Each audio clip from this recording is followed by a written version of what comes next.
அரசியல் ஜாதியால் மதத்தால் மக்களை பிளவுபடுத்தி மனித உயிர்களை காவு வாங்கி தங்கள் வாக்கு வங்கிகளை உயர்த்தி ஆட்சியை பிடித்து தங்கள் சித்தாந்தத்தை புகுத்த வேண்டும் என்கின்ற மதவாத அரசியல் ஒரு பக்கம். நம்மளுடைய மக்கள் நல அரசியல் சொல்லும் போது நம்முடைய முதலமைச்சர் அண்ணன் தளபதி அவர்கள் எவ்வளவு நல்ல விஷயங்கள் நம்ம தமிழ்நாட்டுக்கு இந்த 3 வருஷத்துல செஞ்சு கொடுத்திருக்கிறார்.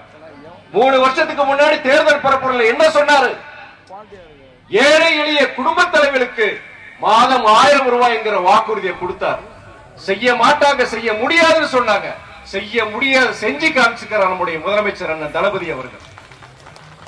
அது மாத்திரம் கிடையாது, ஏழை எளிய அரசு பள்ளியில் படிக்கிற மாணவர்களுக்கு காலை உணவு திட்டம், இல்லம் தேடி கல்வி, மக்களை தேடி மருத்துவம். நீங்க பெண்கள் இன்னைக்கு புதுக்கோட்டை திருச்சிக்கு போனீங்க, நகர பேருந்து இலவச பஸ் பயணம். இது மாதிரி கணக்கில்லாத மக்கள் நல திட்டங்களை அவர் செயல்படுத்திட்டு இருக்கிறார். அடுத்து நம்மளுடைய இந்த வருகின்ற தேர்தலில் என்னென்ன வாக்குறுதிகள் கொடுத்திருக்கிறார், அவர் எவ்வளவு நல்ல வாக்குறுதிகள் கொடுத்திருக்கிறார். ஆனா ஒரு பக்கத்துல மதவாத பாஜக என்ன பண்ணிருக்காங்க நம்ம நாட்டுக்கு, தமிழ்நாட்டுக்கு? நீங்க அவங்க ஆட்சிக்கு 10 வருஷம் வர்றதுக்கு முன்னாடி பெட்ரோல் விலை லிட்டர் 72 ரூபாய் இருந்தது, டீசல் விலை வெறும் லிட்டர் 56 ரூபாய் இருந்தது, நீங்க பயன்படுத்துற கேஸ் சிலிண்டர் விலை வெறும் 320 ரூபாய் இருந்தது. காரணம் நம்முடைய மோடி பாஜக அரசு தான்.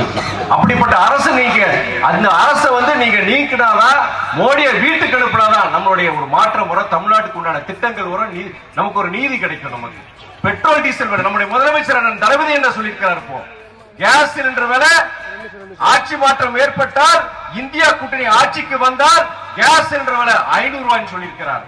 பெட்ரோல் விலை லிட்டர் 75 சொல்லியிருக்கிறார். டீசலின் விலை லிட்டர் 65 சொல்லியிருக்கிறார். இது மக்கள் நல அரசியல். மக்களுக்காக போராடுகின்ற நம்முடைய அண்ணன் தளபதி அவர்கள் அரசியல் இந்த அரசியல்.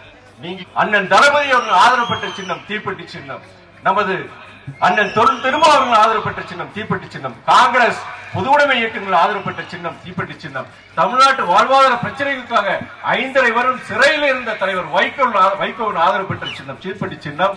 நான் கடைசியாக ஒரு வாக்குறுதி, நான் என்ன வாக்குறுதி என்றால், ஏழை எளிய மக்கள் உங்களுக்கு உங்கள் வீட்டு பிள்ளையாக, உங்களில் ஒருவனாக, உங்கள் பிரச்சனையை தீர்த்து வைக்கும் ஒரு ஊழியராக இந்த துறை வைக்கும் செயல்படுவேன் என்ற வாக்குறுதியை சொல்லிவிட்டு எனக்கு தீப்பெட்டி சின்னத்தில் வாக்களிக்குமாறு அன்புடன், பண்புடன், தாழ்மையுடன் கேட்டுக்கொள்கிறேன். நன்றி, வணக்கம்.